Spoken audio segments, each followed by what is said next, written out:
The following was recorded in front of a live studio audience at the Studio 21 Podcast Cafe.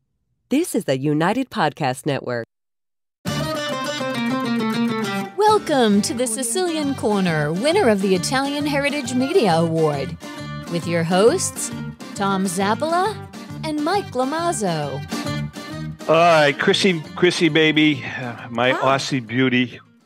Where the hell is Mike? I think we're having some technical difficulties. You know, we're having some Zoom issues with Father Mikey. The issue is not a Zoom issue. The issue is Mike trying to deal with an electronic.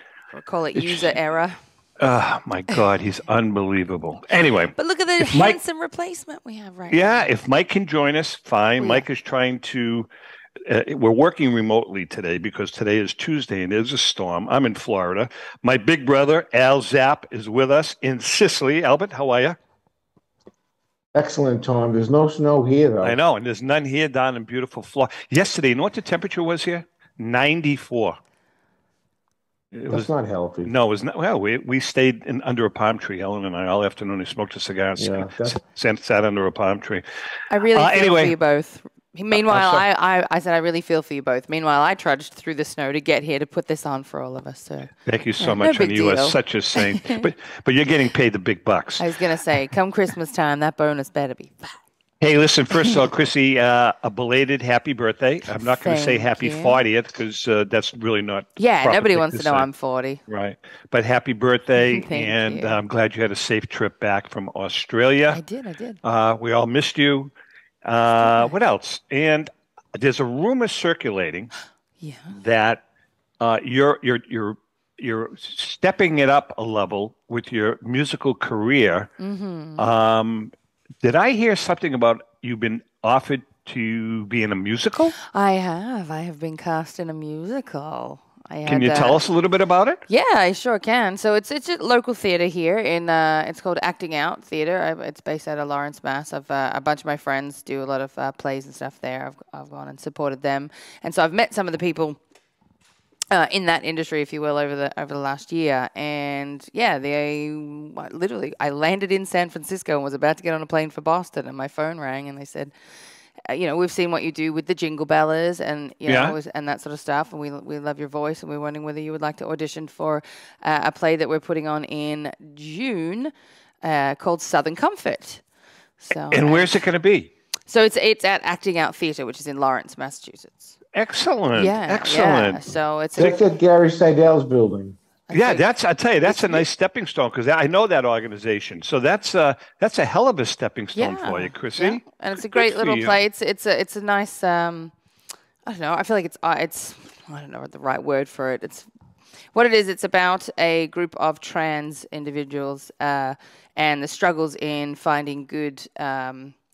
I won't say healthcare. What's the right? Gender care, if you will, for trans people in America. And it's a little story about that and like having chosen family as opposed to necessarily, biological family. And it's a lovely little story. So, I can't wait to be a part of that. So, like I said, in June, I'm sure I'll let you know all between now and then how everything's going. We're going to see our little Chrissy in a play. That's awesome. Yes, very So I've been cool. cast as one of the storytellers. So the narrators, there's 4 narrators for the play. So they do it all musically, obviously. So I'll be one of the narrators. So we're actually on stage the majority of the time, and we interact. Very cool. So yeah. Welcome to the Sicilian Corner. Tom Zapp, my brother Al is in with us. Remember, we'd love you to share the show from our Facebook page. And then you can share it with your friends, listen to us on iHeartRadio, Alexa, all that stuff. But keep in mind that we are also on the radio, 980 WCAP up in the Lowell area. And it's a pretty good signal. It goes from downtown Boston actually up to Concord, New Hampshire. So it's a nice, strong signal. You can listen to us while you're driving. You can talk to you can ask just ask your woman. I have one right here, so I don't want to say her name because then she turns on, but you can ask her to play the Sicilian Corner on iHeartRadio. All right, but let's get to Big Brother Al. Al, first of all, how's the weather in Sicily? It's finally turning into spring. It's been very good. Last week it was in the high 60s all week. Not like 90 degrees yet, but it'll get there. So, we know what it's like being 90 degrees. Yeah. So it's like nice. It's a little bit windy today, but who cares? It's not snowing or, bad weather or raining like that. Everything is in bloom. Everything is in bloom. And Esther and I have been enjoying the first spring harvest that are coming in. What's coming in? What's the good stuff coming in? Well, today we're having broccoli rabe, fresh broccoli rabe that she bought. And then Friday, because she bought them yesterday, we're going to have some nice artichokes, 3 or 4 artichokes. The strawberries are in. They're nice and big.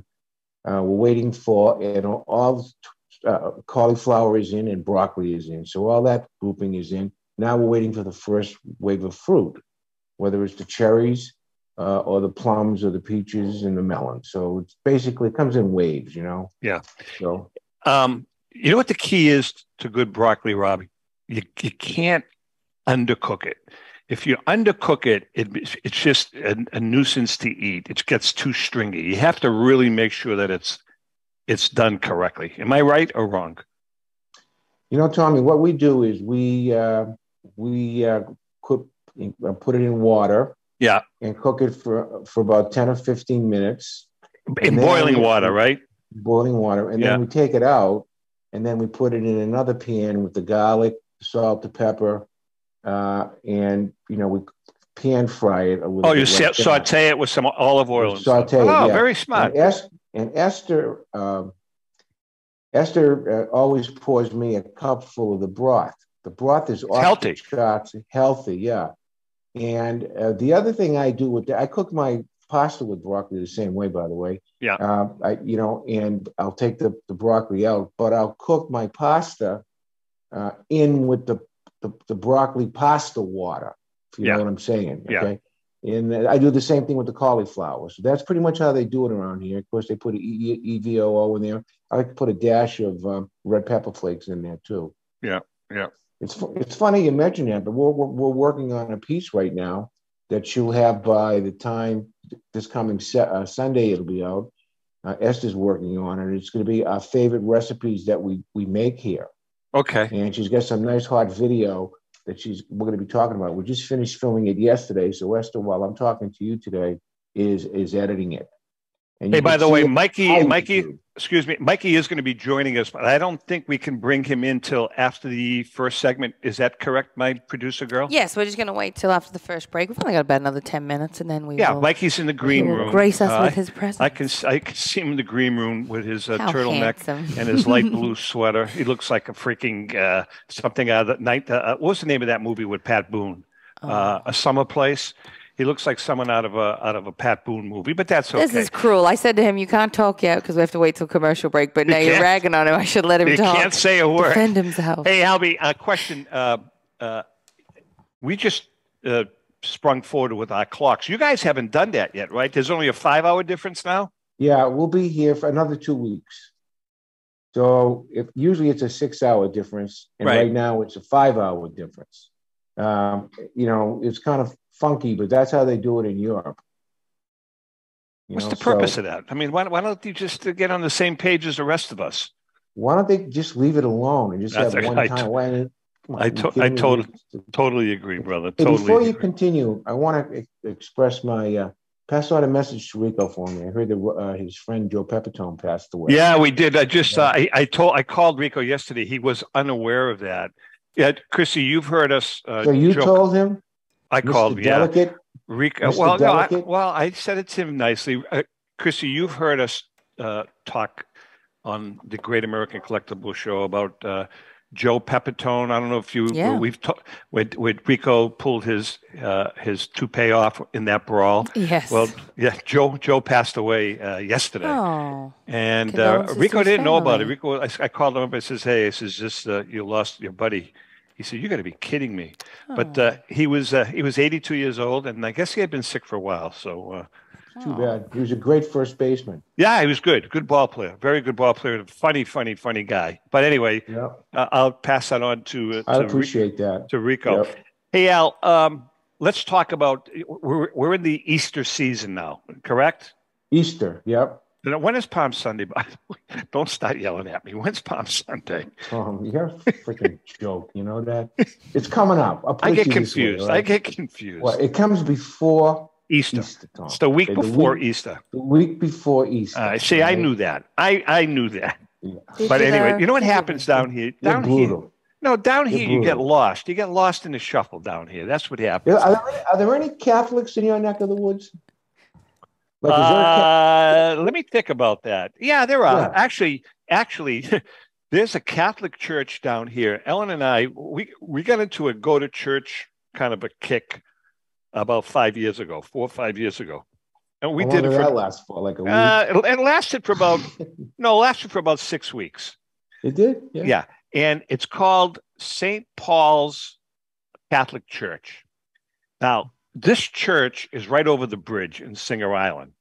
And to give you an example, it's on Jack Nicholas Way. So this church, we used to like going there because, number one, they had doormen in like either tuxedos or suits that would open the door for you when you went in. It was like the most amazing church I've ever been in. Gorgeous church. The guys collecting the money all had flowers. It was like unbelievable. It was unbelievable. So before you go any further and ask me about Palm Sunday, which I'm going to talk about in just a couple of seconds, something I have to tell you what I did this morning. I was on the internet this morning and I downloaded the application to become a Catholic priest. That's great, Al. Oh, that's right. You can get married now. I know that. Now you can get married, or you could have a living companion. So, well, let's that means I'm going to get 3 square meals a day, free clothes, right? Esther is going to be a nun. Well, wait a second. Take it a step further. Father Mikey then can pull the trigger now, right? I'm sure he's been pulling the trigger fairly regularly, but yes, we're talking about not being in sin. Is that what you're talking about? Yeah. I got to think about that. But anyway, I heard about the Pope made a comment that the days of celibacy and priests not getting married is kind of winding down, and I think it has to do. Most of the priests that you and I knew left to get married. Yeah, but they didn't pay any attention to that law in any case. I know that. We don't want to go down that road, Al. We don't want to go down. But anyways, it's kind of interesting. Regulation, of course, was put into play by the church to prevent money from going to the family of the priest. So this way, if the priest is celibate, he doesn't have any family, he goes to the church. So now Francis is changing that. But I'm making a little joke out of it. But right now, all the newspapers are on fire here in Italy, of course. They're nailing it? I mean, they're against it? You know why, Tommy? This thing started in Germany just about a week ago. Yeah. And the bishops there voted to do that. And now it's spreading over here. And Francis, who spoke against getting married very recently, now he's kind of flipped and flopped. So really, anyways, I'm gonna be a priest, and Esther's gonna be a nun. And we're going to be, so I just wanted to let you make that announcement today.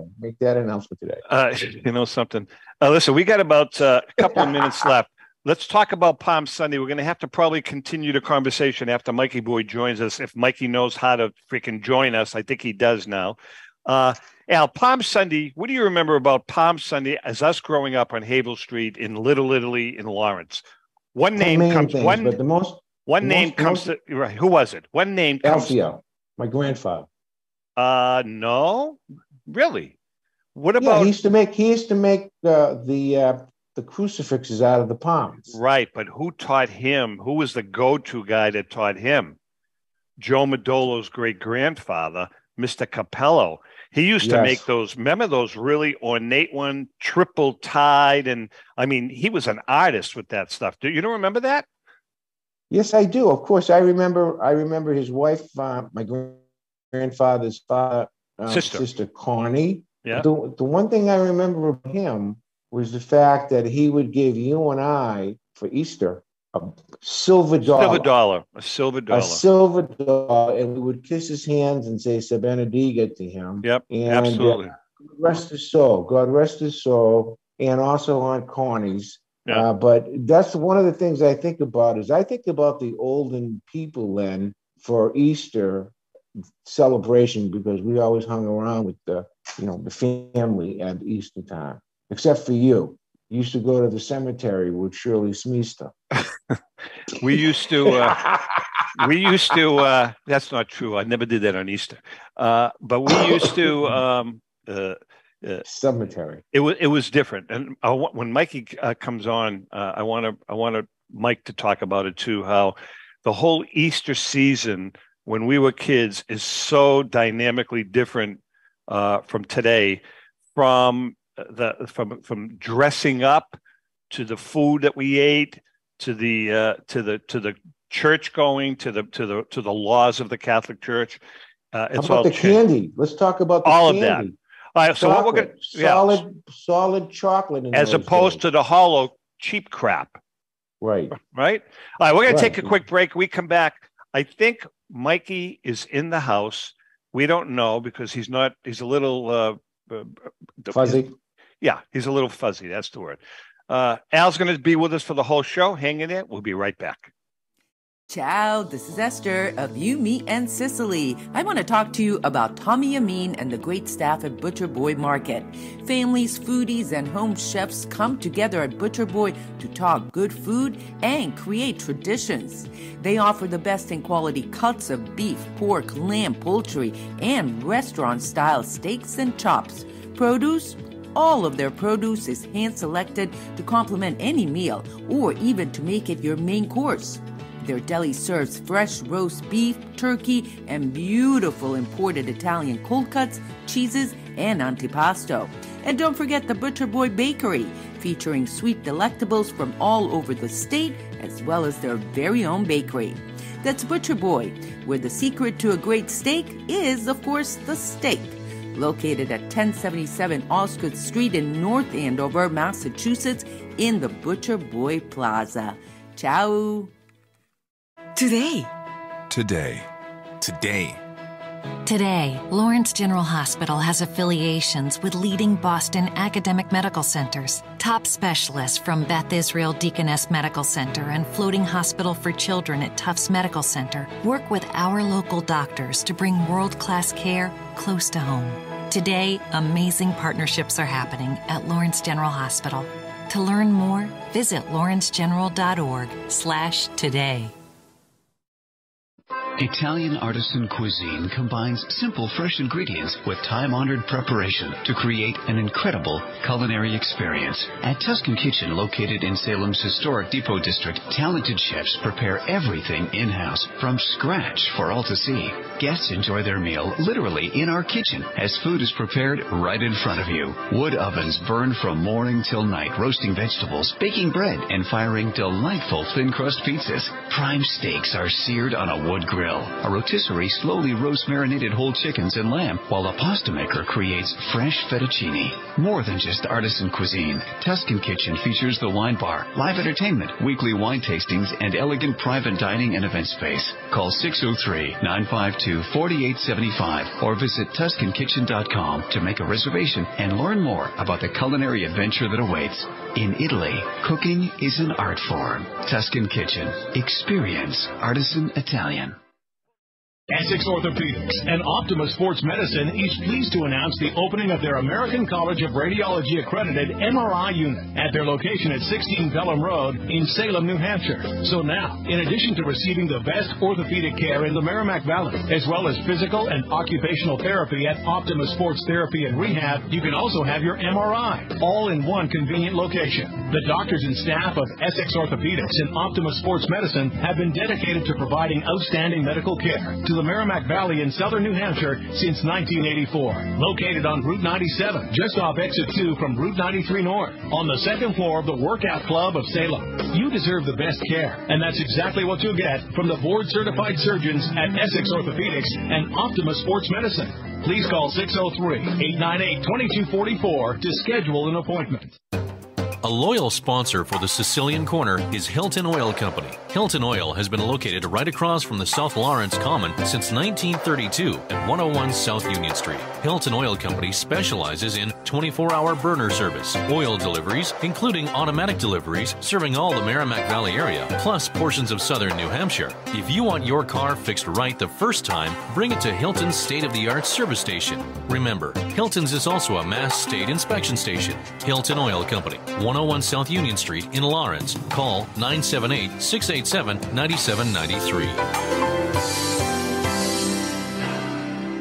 This is Cindy and Mike Kunstler, owners and operators of Four Oaks Country Club and Grazie Italian Restaurant in Drake, Massachusetts. Grazie Italian Restaurant is the hidden gem of the Merrimack Valley. Why is that?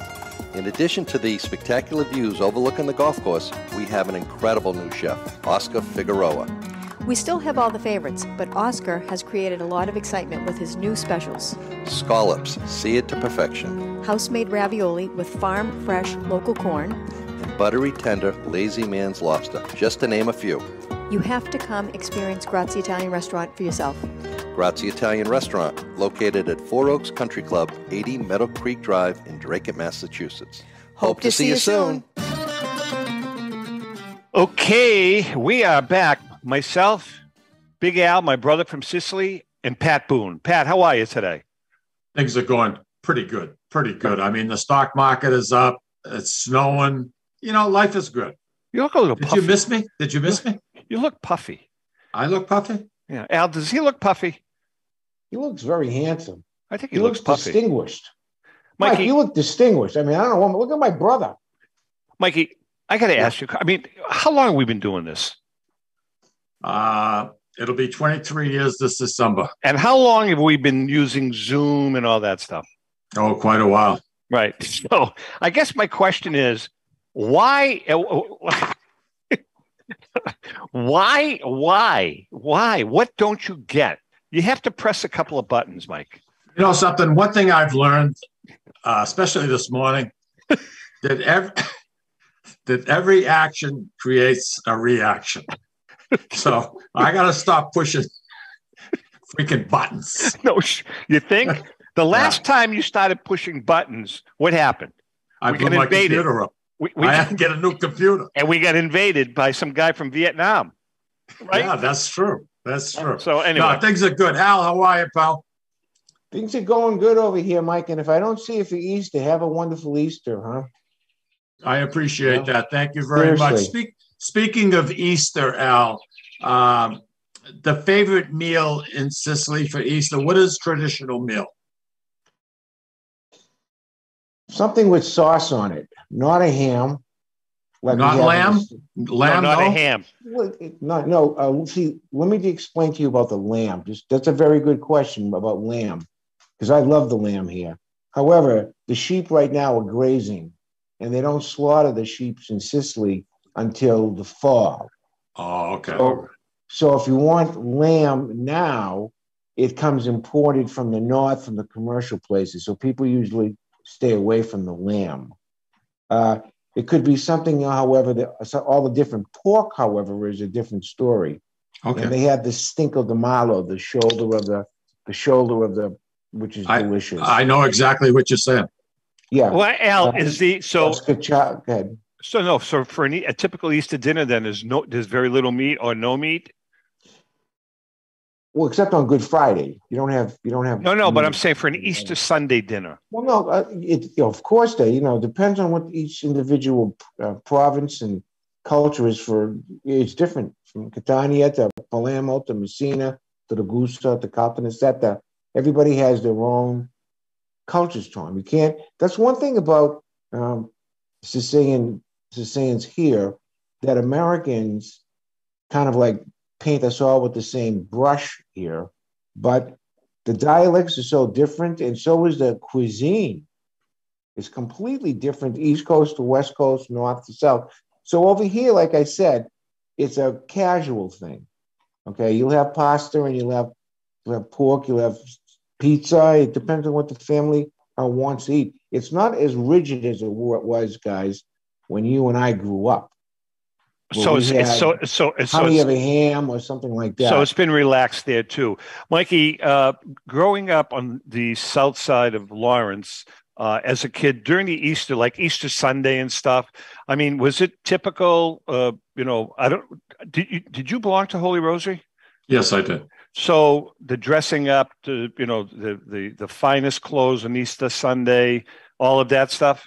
I could remember as big as that beautiful Holy Rosary Church was and is, you'd be standing in the back. I mean, there'd be so many people there. The routine was we would go to, say, the 9 o'clock Mass.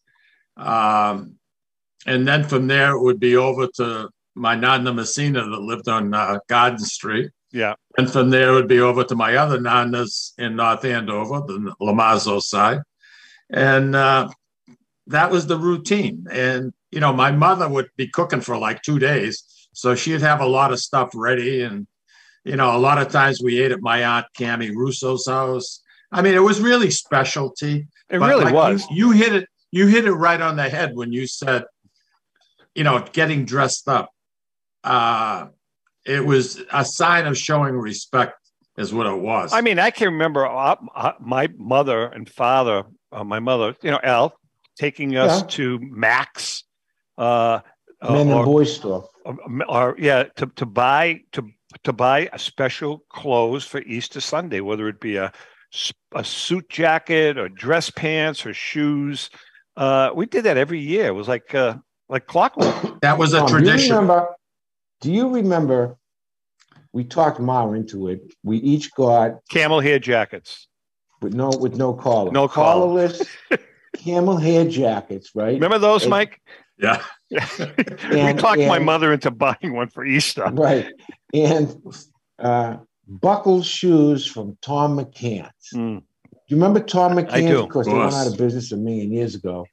But yeah, and then somebody took a picture of the two of us and, we look like delinquents. We look like idiots. I'm telling you right now, I was embarrassed. But the one thing that's similar between the Sicilian American Easter culture and here is the whole concept of the cudura. The sweet. It's like a cookie. With the eggs in it. With the eggs in it. Cudura d'uovo, it's called. That's very popular here. And what just finished now, this is the last week I think you're going to see it, is the guandis, which were, by the way, delicious, far better than they were in the United States. And then we don't have the panettones because the panettones are for Christmas. We have another type of a cake, very similar. Except doesn't have the filling on the. Well, it does. Some of them have the filling, but we don't eat them. Well, what's interesting is that if you guys recall, Mike, I don't know. I mean, I'm going back. Pandora. I'm going back to like my days at Holy Rosary School in grammar school, and it was very, very important for us. On Thursday night, we had to go to Holy Rosary Church, and they did the washing of the feet on Thursday night. But then, Al, I don't know if you remember this, at Tripoli's, I think was the only place you could buy it. And I used to hate it. It was a candy called Bones of the Dead. Do you remember those? Yeah.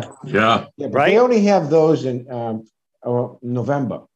Ossi di Morti, it's called. You're right. The white things you're talking about? Yeah, with molasses under it or something.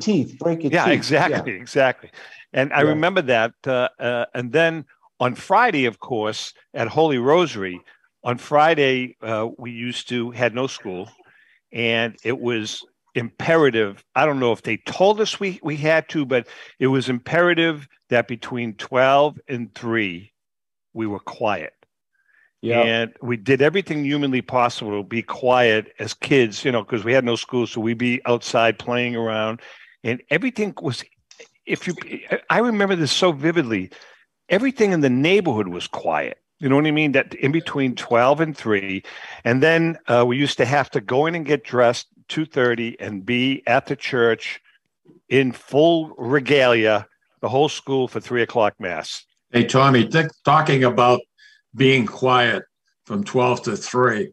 I can remember working at the Butcher Boy up in Salem, New Hampshire, and they used to close the doors. The stores would actually close. I believe that. A lot of stores closed. Yeah, guys, what I did up until I moved here, and it's kind of funny, I don't do it here, but I did it in the States. I would go to the Holy Rosary, or when I was living in Methuen, St. Lucy's, from 12 to 3, and bring my missal that I got when I was for Holy Communion. And Good I still have it. And I would read the Passion of the Gospels, the Passion of Jesus Christ. And I never did that. I mean, we used to do the Stations of the Cross. I remember doing the Stations of the Cross too, at Holy Rosary. But I can tell you, as an altar boy, the longest gospel, or whatever they call it, the homily, not homily, but when they do the reading, is on Palm Sunday, because they read the entire Passion of Christ. And you're standing there for about 15 minutes. As a little kid, it's like, oh, come on, man. We're going to get this thing over with. We're going to get to, because that Mass was the only non-high Mass of the year that lasted an extra 15 minutes during the regular course of church going as in grammar school. Mikey, go ahead. Here's what I'm going to say. For those of you who don't know what Esther and I do, we have our own TV channel called You, Me, and Sicily on YouTube. It's an enormous station, and we kind of, go all over Sicily and make beautiful videos. But one of the most remarkable ones that we ever did was the Good Friday, I don't want to say celebration, the Good Friday March in Enna, with thousands of people coming, they're shrouded in white. I've seen that. I've seen video. You showed me video of that. Yeah, and it's crazy. It's just unbelievable. But it's not the only place they do it here. I mean, they do it in Shaka, for example, Trapani, other places they do it. And then, where Jesus is, he's dead, of course, and they march him around the whole town in very sad funeral music. And then on Sunday, the Christ risen, they put that statue up, and then he's marched all over town with beautifully wonderful music. And you really feel the presence of God in Sicily on Easter. I mean, without a doubt, okay? Far more like we used to feel it in the States in the 50s and the 60s.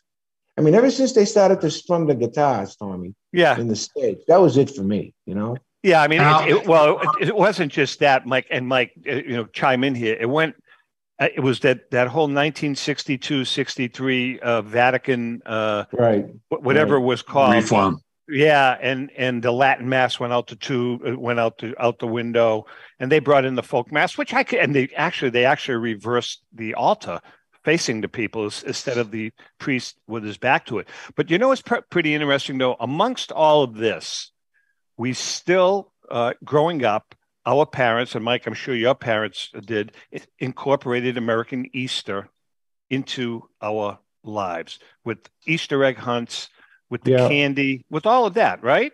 Sure. Yeah, but nowadays, Tom, I mean, basically, it's all a Hallmark moment. If you stop, go into it's like Christmas sale. It's all commercialized now. Yeah, go to CVS right now. They started probably putting the Easter candy up right before 2 months Valentine's Day. No, it's all they have rows and rows of that stuff all over the place. Totally Here changed. They have the big decorative eggs, the chocolate eggs, all different sizes eggs. So in any market that you go here, you can buy those eggs too. You know something, Mike? When we would visit relatives and they'd give us like chocolate bunnies, and you knew who the cheapskates were, because if they gave you a freaking hollow bunny, it was like, are you kidding me? As opposed to like a thick, what do they call it? Chocolate, a really solid bunny, man. Tommy, go ahead. On Essex Street, when you were growing up, you remember how many chocolate stores used to be on? God, my aching head. And they used to boom you at walk Easter in time. there was beautiful. Priscilla's, there was a bunch of them. Oh, there was like four or five of them. And they used to just rock and roll at Easter time. Just crazy. Yeah. We are chatting with Big Al from Sicily and Mikey. Mikey, glad you're with us, Mike. Mike, so that's not a turtleneck, huh? Is that a turtleneck? Yeah. What is it? One of those mock things? Yeah. Nice. I'm not giving you an opening. I'm just not, because you're going to nail me. I heard what you said before when I was waiting to get on. Let him sink or swim, baby. And Al, I haven't triggered it for quite a while. What? I don't know if you remember what you said. What did I say? You said something about Mike triggering something similar to that at the beginning of the show. I haven't done that for quite a while. Oh my God, that's terrible. But anyway, other than that, things are good. Al, Easter time in Sicily, the temperatures are really starting to warm up, right? By that time? Beautiful. It's beautiful now. Yeah. It's a nice time of year. Beginning of April, it's like early summer in New England. Okay. So the weather is just spectacular. And I have to say one thing too, the flowers, the ones that you can buy at the florist or what you can buy at the places that make they're far better than in the United States, but most of the people nowadays, well, since I've been here, whatever they buy them and they plant them. Oh, yeah. Okay. And so a lot of places plant. So the flowers are just purples, especially the color purples, because that's a religious. Very religious. Yeah. Hey, Al. Whites instead of gold. I mean, they're all over the place, these things. Let's switch gears for a minute. You guys have done some really cool things with the Sicilian Project most recently. Why don't you tell us what you've done? The Sicilian Project, and if you want to learn about it, you can go to the website, www.thesicilianproject.com. Okay. Can I tell you something here? Can I tell you something? Right. You're like Lamazzo. You're both you're not with the technology. You don't have to say www. Do you realize that? All you have to say is go to SicilianProject.com. Did you know that? Tom, listen, if I want to Tommy, say I knew that, www, I could say www. That's like, it's like, you know what it's like? That's like you trying to tell people how to use a rotary phone. Tom, when I promote my own website, alfredzappala.com, alfredzappala.com, comma, do I ever say www.alfredzappala.com? Good point. No, I say alfredzappala.com. But Good this is point. a more formal thing. Okay? I see. Okay. The Sicilian Project. Okay. Tell us about the project. Okay? Tell us what's going on. Right now, we have a large group, and that's Archie Costello. Esther's been working with, we have 4 teachers there now. We have 43 students, going awesome. And then next week, on the 23rd of March, we start another one in Canicattì, which is in the province of Agrigento. We have 2 wonderful teachers over there working with another group of 40. And then after that, we have scheduled another class in Enna, and then another class in Cerami. So far, okay? I mean, we have a lot of them scheduled for this year. And the kids are loving it. The kids are loving it. And so does the communities. We're getting a lot of publicity about it. How do you raise money? Well, if you go to the website, you can make a donation for right there. And we do it all by donations. It's all tax deductible, by the way, because we're a 501c3, tax exempt charity. So that's how we do it. And we promote it, I promoted, all my directors promoted. We have a great guy that's the president. We have great directors, very proactive, our directors. It's kind of mushroom that's grown, and I'm happy about that. Esther does a great job overlooking the academic component. And so does Professor Bill Marino, who's really helped us a lot in terms of getting our people certified with the teaching English as a foreign language certificates. Al, let me taking it a step further. So you've had how long has the Sicilian Project been in existence? 12 years. All right. So you have kids that was, at the very beginning, at the outset. Those kids now, do they speak fluent English? Some of them do. So look, all you can do for kids is put the bug in their ear. Right. Okay. I mean, basically that's it. And we think that we've turned a lot of kids on. But the most important thing that we're doing now, we have a secondary thing that we're doing, is we're getting teachers, people who want to be a teacher, native Sicilians, certified, so that when we leave the town, they can continue the programs because we have certified teachers. Sicilian teachers. So, what's the parable about, if you feed the fish to a guy every day, but if you teach him how to fish, that's the better thing to do. And that's what we're doing, bro. I mean, Mikey, it's very gratifying. Yeah. I wanted to ask Tommy real quickly. Yeah, go ahead.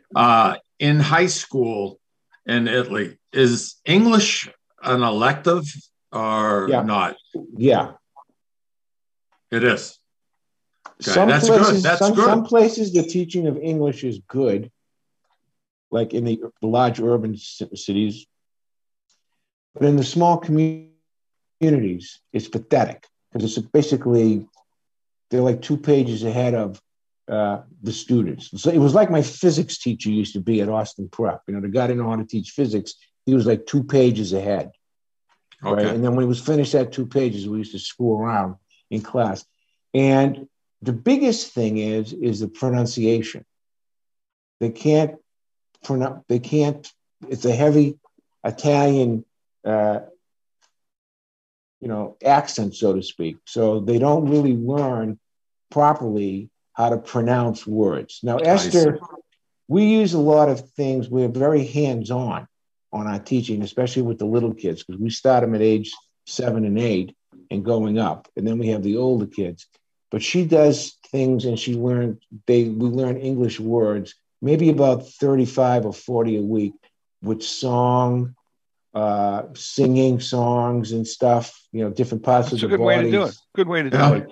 And also hands-on stuff too. All right, we're going to take a quick break. We have one more segment, a little shorter segment. Al's in the house. Mikey is up and running finally. We're happy to see him. And we'll take a quick break. We'll be right back.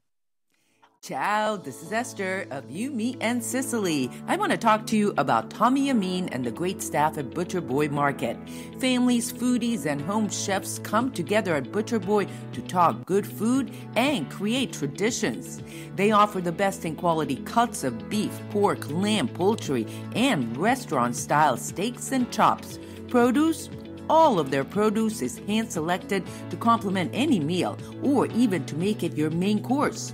Their deli serves fresh roast beef, turkey, and beautiful imported Italian cold cuts, cheeses, and antipasto. And don't forget the Butcher Boy Bakery, featuring sweet delectables from all over the state, as well as their very own bakery. That's Butcher Boy, where the secret to a great steak is, of course, the steak. Located at 1077 Osgood Street in North Andover, Massachusetts, in the Butcher Boy Plaza. Ciao! This is David from the Sicilian Corner. You know, Mike, Tom, and I love to go to Salisbury Beach, but we love different things and can never agree where to go. Tom likes the casual family-style dining with the great Italian cuisine, Capri's seaside Italian kitchen and pizzeria. Me? I love the elegant romantic vibes Sea Glass with the amazing view and terrific menu, with prices that make it the place you want to visit each and every week. Mike loves a drink in his hand and a cool ocean breeze right off the surf and the rhythms of a cooler reggae band. We all know Mike loves Bob Marley tunes at Surfside. Who doesn't love a great show? National acts, comedy, regional favorites, and the beautiful and intimate Blue Ocean Concert Hall. Lucky for us, Atlantic Hospitality is the host of all of these great places, and they treat everyone like they are Mike Lamazzo. Best of all, we never have to choose. Park the car once and all this fun is right at your fingertips. You can have it all in the heart of Salisbury Beach. Find out all the ways you can have a great night at Salisbury Beach at northshorepavilion.com. And Mike, Tom, and I will see you there. This is Tom Zappala. Located in the heart of downtown Haverhill, the Haverhill Beef Company is a full-service, old-fashioned butcher shop and meat market that continues to be a valued family tradition since 1952. Peter and Monica Carboni's Haverhill Beef offers individualized service from an outstanding selection of marinated sirloin tips, homemade sausage, marinated chicken, and thick, juicy Chairman Reserve steaks. Your family deserves the best, so call Peter at 978-374-4795 or visit their website at www.haverhillbeef.com. Hi, this is Mike, and I would like to tell you about the Deborah Care Law Offices, a firm that is focused on estate planning, probate, trust administration, and elder law issues. issues. You will feel comfortable discussing important issues concerning both you and your loved ones, as well as having the information you need to make an informed decision about your family's future. How do I know? Because I'm a client of Dan Deborah Care. If you want to have peace of mind knowing that your loved ones are protected, call Deborah Care Law Offices today. In Massachusetts, 978-686-4645. In New Hampshire, 603-894-4141. At Catadella Funeral Home, we reinvest in our business to provide your family with the best facilities. It begins with a beautifully landscaped exterior, parking for 250 vehicles, and a comfortable and inviting access to our renovated interior. Funerals can be costly, so you should review and compare plans to make sure you receive services that are fairly priced. I invite you to experience the Catadella difference in cost, facility, and service. Catadella's honoring and celebrating the lives of the people we loved, providing exceptional care since 1929. This is Cindy. And Mike Kunstler, Owners and operators of Four Oaks Country Club and Grazie Italian Restaurant in Drake, Massachusetts. Grazie Italian Restaurant is the hidden gem of the Merrimack Valley. Why is that? In addition to the spectacular views overlooking the golf course, we have an incredible new chef, Oscar Figueroa. We still have all the favorites, but Oscar has created a lot of excitement with his new specials. Scallops, seared to perfection. House-made ravioli with farm-fresh local corn. And buttery, tender, lazy man's lobster, just to name a few. You have to come experience Grazie Italian Restaurant for yourself. Grazie Italian Restaurant, located at Four Oaks Country Club, 80 Meadow Creek Drive in Drake, Massachusetts. Hope to see you soon. Okay, we are back. Mikey's in the house. Al's in the house. Mike, you had a question about St. Joseph's? Yeah, that's coming up. It's right around the corner. I mean, on the 19th. And I know that from some of Lucille's relatives that St. Joseph's celebration is really huge, especially in Sicily. Al, I know there's a lot of competition between the different villages and towns, and they try to outdo each other. How big exactly is the St. Joseph's celebration? It's not as big as Easter, but it sets up the opening for spring and summer. And it's, really about St. Joseph's table. And there has to be a lot of grains, so to speak. Exactly. As part of the whole tradition. And most of the towns, and so here's a big difference over here than in the United States. Here, in front of the town hall, you could have a religious setup, whether it's a nativity scene or a St. Joseph's table scene. And the community building, the municipal building, kind of becomes the centerpiece of, activity, so to speak. Okay. Whereas in the United States, because of excessive entanglements due to, religious issues, forget that stuff. You can't do that. Right. So it's a lot different here. And the other thing is, even the smallest communities here have multiple churches. It's crazy how many churches, practically on every corner. Tricastani, when you go to Tricastani or Padada, Via Grande, any of those towns, you practically bump into a church every corner. That's amazing. And they all have their own, maybe they have 200, members of that community, but their church is open. And nice. They festoon it with stuff. It's like it's a sacred time of the year. This is a sacred time of the year. Right? Yeah. You said St. Joseph's table, and Tommy, you can remember the times that we used to go into the North End, and we'd go to Barbara Lasuma's restaurant, and God bless her. God bless her soul. She passed away not too long ago. But boy, I'll tell you, she got into it like you couldn't believe. Tommy, you remember the breadcrumbs that was like sawdust, because as we all know, St. Joseph's was a carpenter. Yep. But we had no menu to go by. She prepared traditional from her little village of what she was taught by her grandmother. And she used to close the restaurant.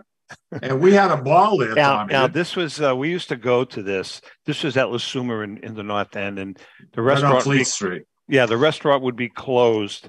And there'd probably be about 40 people, Mike. If not more. Because there was a good membership from St. Joseph's Society. It was every walk of life you can imagine. And I'll give you one example. I'll never forget this. So Ellen and I are sitting like here. Mike and Lucille are sitting here. Next to us was a state senator, rep whose name I won't mention. And his wife. Next to him is another council member and his wife. And then next to him is this big guy, this real big guy, by himself. I forgot about this. By himself, right? And Pam and Louie are sitting across from us. And there's this big guy sitting next to the councilman, and they're talking and laughing, right? So, and everybody knew him. Except Mike and I. Yeah. I said to Pam, Pam, who is that guy? She goes, that's Johnny. I said, who? Johnny Materano. I said, you got to be kidding me. She goes, no. She goes, that's John Materano, who, for those of you who don't know who John Materano is, he turned very good friends. Turned state's evidence against I think it was Whitey Bulger. They did a whole expose on 60 Minutes, and he was an assassin. I mean, he was a hitman. He killed 19 murders. They had and this guy is like, because he never got prosecuted because he turned state's evidence. He's like enjoying his St. Joseph's meal. Just a crazy night. Hey, Al, I question for you. What do the Sicilian people, the real townspeople, the real village people, the people of Sicily, the citizens, what do they think of Americans? They love Americans. Do they? They kicked the Nazis out. Are you kidding me? Is that okay? I've always wondered that. Yeah, I mean, there are some idiots. There in every country, we have idiots here. All right. The communists, for example, I don't want to say they're idiots, but they resist. They resist capitalism and stuff like that. But any community that you go into, okay, you will be warmly greeted. And it's kind of funny that you mentioned that. When we opened up our place in Architrezza, I had to meet the mayor, right? Talking to the guy, nice guy, his name is Carmelo Scandura. He says, where are you from? I said, Boston. He goes, oh, I have relatives there. I says, where? He says, Methuen, Lawrence, the Scandura family. Freddie Scandura. No matter where we go, right? We say Massachusetts, Boston. They always know somebody who immigrated way back when to the United States, and they have warm and fuzzy feelings about the Americans, in my view. You don't hear it like some of the other countries. Forget about it. Yeah. Okay? people cuss in France. They get mad. They're rude. People say, "Oh, the French are rude if you don't speak French." Over here, it's different like that. Tommy, oops, I'm sorry. I didn't mean to interrupt you. We're talking about Barbara Lasumas, and I'm thinking pasta con sade.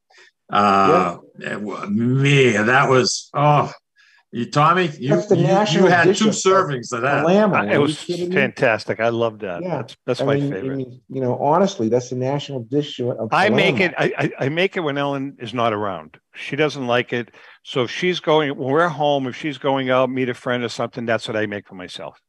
I've been learning how to cook with pancetta. We never had pancetta. No, we didn't. You're right. Which is like bacon, okay? Yeah. Except it's far better. And you only eat one slice and you cut it and you put it in a pan and so forth.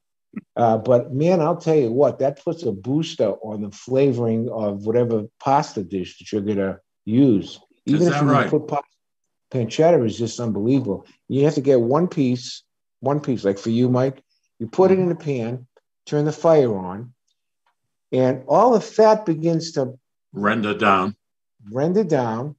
You flip it until it gets crispy, maybe 5 minutes. And then you cut it up outside, make it to small pieces, put it on your pasta. I like pasta with butter and that on. Man, what a meal. Can you buy that here? Yeah, pancetta. Yeah. Yeah, you cut a piece about 1/8 of an inch to 1/4 of an inch thick. That's all you need is one piece. That's it. And it's terrific, Mike. It really is good. And I never had it before. This year I've had it twice so far. It's terrific. And excuse me, I was telling Esther, I've eaten more artichokes than her this year. The artichokes here are just, they're just unbelievable. I think we lost Al. $5. Oh, no, you're good. Okay, I thought we lost you. Hey, listen, we have about 2.5 minutes left, Al. Why don't you again tell us, give us the website for You, Me, and Sicily and the Sicilian Project? Okay, for You, Me, and Sicily, if you go to YouTube, you can see all our work, our body of work consisting of 300 shows. Okay, You, Me, and Sicily on YouTube, or you can go to our website. It's called You, Me, and Sicily. So I have to say .com. Now, the other thing is, if someone's interested in a tour and taking a tour, we have wonderful tours that we're doing. We're doing a new tour to Tuscany, by the way, in September. But we go onto our website and you get all the info about all our tours. Esther's the one that really kind of like is the curator of this tour business. She's got a wonderful gang with her, professional guides and so forth that take people on. I show up, quite a bit, but that's you show up for the meals. That's all you show up. I show up for the food. Yeah, that's it, right? He's killing it. He's killing it. Anyways, brother, I'm looking forward to coming home and seeing you. I haven't seen you for a long time. Yeah. We're as I said, we're winding down our stay here. We're leaving around the 12th of April to head back. Kind of looking forward to it. It's going to be a good summer, Mikey, I think. Looking forward to we're putting a lot of effort into the 100th anniversary of the Feast of the Three Saints coming up in September, where it's really become a full-time job for some people. I mean, we're a bunch of people are working every day doing something for the festival.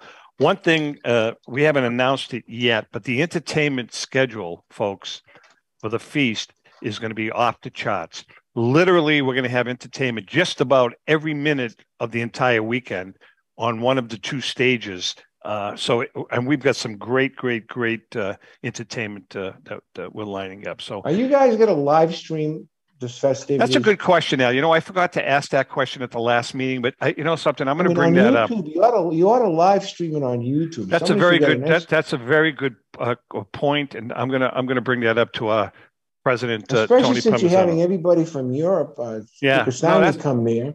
Their family would want to see the feast too. That's a great idea. Here. Great idea. All right, listen, we're just about out of time. Mikey boy, we're glad you were able to make it with us. It's great seeing Mike. Hey, Al, always a pleasure, my friend. Stay warm. Al, say hi to Esther in Sicily, and to our viewers and listeners. Remember, if you can't make fun of yourself, please do not make fun of anybody. You can listen to us at WCAP 980 on the radio on Friday. Now, actually. Or you can watch us on YouTube or Facebook, wherever you want to watch us. With that being said... By the way, this program is also going to be on Facebook, so... Good. When David makes his ads up, make sure he puts it down. They can watch it on Facebook, our Facebook page. Great. Have a great week, everyone. Okay, guys. Love you. Take care. Ciao, ciao. Take care, everybody. Bye, Mike. Bye, Be Chris. safe. I will. God bless you. Audio Jungle.